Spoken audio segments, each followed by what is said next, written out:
महाभारत की लड़ाई के बाद जब पांडवों को पश्चाताप हुआ कि उन्होंने लड़ाई में इस जंग में अपनों को भी मौत के घाट उतार दिया, तब वो भगवान शिव की तलाश में निकले और तभी बाबा केदारनाथ की स्थापना हुई। बाबा केदारनाथ के जो मंदिर है उसके मुख्य पुजारी हमारे साथ है मुजफ्फरनगर में अंशुमन अग्रवाल, वे समाज के संभ्रांत व्यक्ति हैं, उनके आवास पर मौजूद हैं।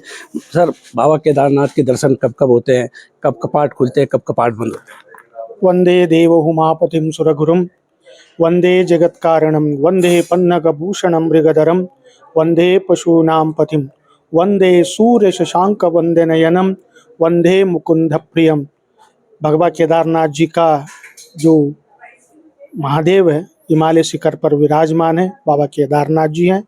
बाबा केदारनाथ जी का जो मंदिर है 5,500 साल पुराना ये मंदिर है। भगवान केदारनाथ जी का जो लिंग है वो स्वयंभू लिंग है। 12 ज्योतिर्लिंग में 11वां ज्योतिर्लिंग है बाबा केदारनाथ जी है। जब वो महाभारत युद्ध हुआ तो युद्ध होने के बाद जब पांडवों को पाप लग गए थे गुरु हत्या और गोत्र हत्या, वो पाप विमोचन के लिए पांडवों ने हिमालय में आया। तब भगवान भोलेनाथ ने पशु का रूप लेके अलग अलग स्थान पर अलग अलग रूप से दर्शन दिया। यही पंच केदार बना हुआ है। मतलब जो पांडव थे जब उन्होंने पश्चाताप हुआ, लगातार वो भगवान शिव की तलाश में थे, उनकी आराधना में जुटे हुए थे, तब भगवान शिव खुद प्रकट हुए और वहाँ बाबा केदारनाथ की स्थापना हुई। जी महादेव, जब उन्होंने गोत्र हत्या गुरु हत्या उन्होंने किया, गुरु हत्या मतलब उन्होंने गुरु द्रोणाचार्य को मार दिया था। गोत्र हत्या पांडव कौरव एक ही गोत्र का था। उसी पाप विमोचन के लिए पांडवों ने हिमालय में आया। तब भगवान भोलेनाथ ने इनको पशु का रूप ले दिया, इसी के लिए पशुपति नाथ बोलते हैं उनको। पशु का रूप देके उन्होंने हिमालय में खाली केदारनाथ नहीं पंच केदार है। केदारनाथ में पृष्ठभाग जो बैक साइड है केदारनाथ में है, और मध्य महेश्वर में नाभि और उदय मध्य महेश्वर में है, तुंगनाथ में बाहु, रुद्रनाथ में मुख और नेत्र, और कल्पनाथ में जटा। ऐसे उन्होंने पंचमुखी रूप से पंच केदार का रूप में उन्होंने वहाँ दर्शन दिया है। यही पंच केदार बना हुआ है। जो 12 ज्योतिर्लिंग में 11वां ज्योतिर्लिंग है बाबा केदारनाथ जी हैं। बाबा केदारनाथ जी का मात्र जो 6 महीना पूजा होता है और 6 महीना कपाट बंद हो जाता है। 6 महीने नर मानव से पूजा होता है और 6 महीने देवगणों से पूजा होता है। इसके लिए जो यात्री जो श्रद्धालु जब दर्शन के लिए आता है उस स्वयंभू लिंग का दर्शन होता है।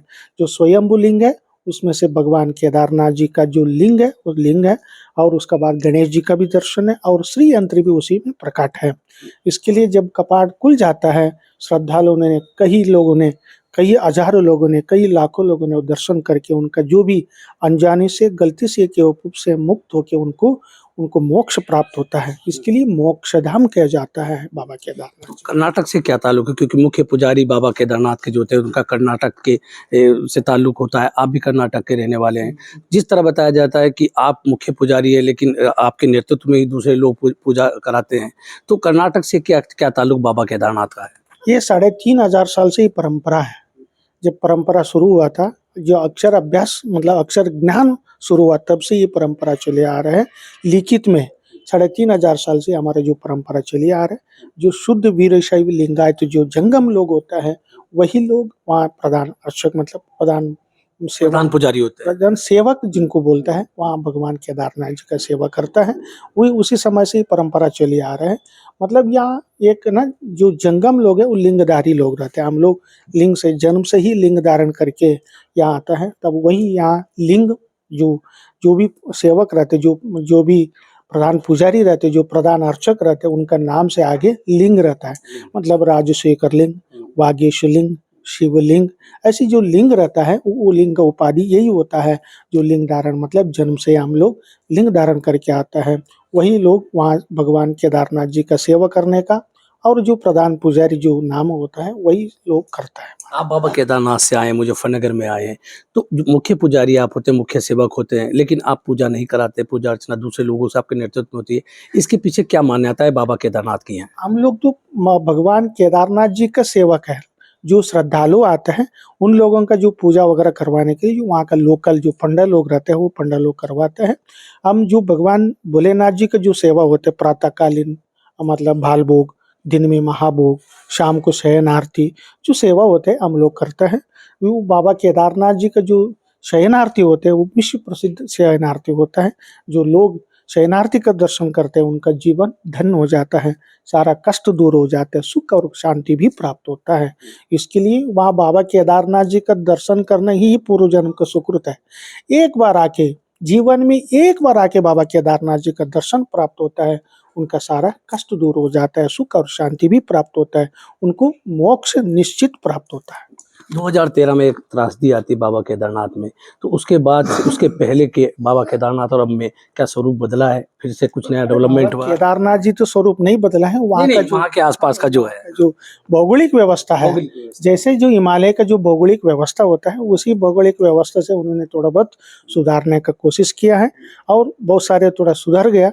अभी उन्होंने रोपवे का भी काम शुरू होने वाला है। रोपवे में इसी पे सवाल पूछ रहा था, रोपवे का जो चल रहा है उससे श्रद्धालु की संख्या लगातार बढ़ेगी, किस तरह की व्यवस्थाएं फिर बाबा केदारनाथ में की जाए, क्योंकि रोपवे से जाना आसान हो जाएगा? देखिए, प्रकृति का नियम ही परिवर्तन है, जैसे परिवर्तन होगा वैसे व्यवस्था भी सुधरेगा। अभी अगले साल से जो उन्होंने काम शुरू करना है रोपवे का काम, जब रोपवे का काम पूरा हो जाएगा, 5-6 साल तो लगेगा उसमें पूरा होने में। पूरा काम शुरू मतलब पूरा होने के बाद श्रद्धालु तो अभी भी बढ़ रहे हैं, फिर बाद में तो यात्रा बढ़ेगा, तो उस हिसाब से सरकार भी उनका व्यवस्था भी सुधरेगा। ऐसे बाबा केदारनाथ, आप मुजफ्फरनगर की धरती पर है, बाबा केदारनाथ सबको बुलाएं, इसके लिए क्या एक संदेश आपकी तरफ से होगा मुजफ्फरनगर में? बिल्कुल, बिल्कुल। आज हमने कई काम से हम दिल्ली जा रहे थे, हमारा बड़ा भाई मुजफ्फरनगर में अगर अंशुमान अग्रवाल जी का जो नया गृह प्रवेश हुआ था, उसी कारण हम यहाँ आए। आज इसी गृह प्रवेश का जो नया मकान है, जो नया निवास है, उसमें हम अभी थोड़ी देर में हैं। उसके बाद हम आगे दिल्ली जाएंगे। सबसे पहले तो हमारा अंशुमान अग्रवाल जी को, हम पूरा परिवार को ढेर सारे शुभकामनाएं हैं। भगवान भोलेनाथ जी का आशीर्वाद हमेशा हमेशा रहेगा और इस निवास में संत लोग, साधु संत लोग आते रहे। भगवान भोलेनाथ जी का सेवा स्वरूप उन्होंने या अंशुमान अग्रवाल जी हमेशा करते रहते हैं।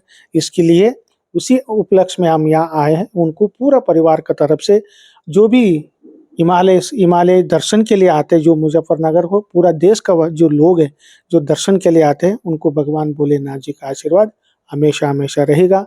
आइए भगवान केदारनाथ जी का दर्शन करके उनका जीवन धन्य हो जाए। गुरुजी, जब आपदा आई थी 2013 में, आप भी वहां मौजूद थे, क्या एक दृश्य था, क्या एक विशेष ऐसा था कि बाबा केदारनाथ ने अपने लोगों की रक्षा की, बाबा केदारनाथ ने उस पूरे इलाके को एक सुरक्षा कवच पहनाया? तो क्या कोई ऐसा संस्मरण हमारे साथ साझा करेंगे, क्योंकि आप उस समय मंदिर में थे? 2013 में जो आपदा हुआ था, जो जल प्रलय हुआ था, उस समय तो वो तो भगवान भोलेनाथ इस कलयुग में अभी भी है बोल के उन्होंने दिखाया।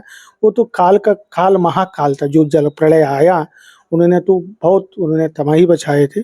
तभी भगवान ने अपना स्थान को, जो साक्षात जो हम था सेवा में, मैं तो गर्भ मंदिर में था, मेरा मतलब ऊपर 2 फीट पानी था, 6 फीट मंदिर का अंदर पानी था, तब भी भगवान ने मेरे को बचाया है। इसका मतलब ये है, जो जल प्रलय आते जो भी आता है, तब भी भगवान भोलेनाथ साक्षात वहाँ विराजमान है, विराजमान होके रहेगा।